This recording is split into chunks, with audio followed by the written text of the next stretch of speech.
The hype is up about the Canva redesign, and today I want to show you and walk through with you the new features that the Canva redesign has brought in. So yeah, let's go in. The wait is over.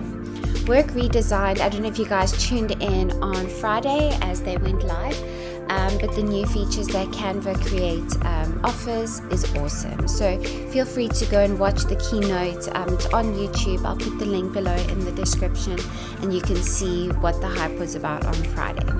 But today what I want to do is I want to do a few YouTube shorts and I want to just walk you through what the new features are in quick, simple steps. So what we're going to do is we're going to first try out our Magic Media. You can pop over there.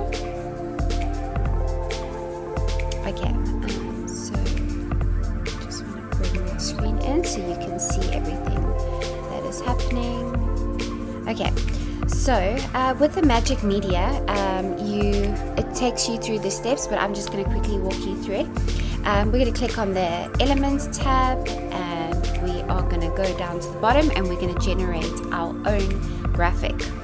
Okay, so in this prompt, they want us to enter a gold leaf. So let's enter in a gold leaf and we're going to simply click on Generate Image. Okay, so AI is going to do its thing. It's just going to bring up, it looks like 4 images for us of a gold leaf. And then what it wants us to do while this is generating, we're going to drag a leaf onto the front of the book. So let's see what it looks like. Okay, so these are definitely 4 images of a gold leaf. I'm going to choose this one because I think it's appropriate for the front of the book cover. And there you have it. That is the Magic Media AI Generate Your Own Image. Check back as we look at number 9, the styles.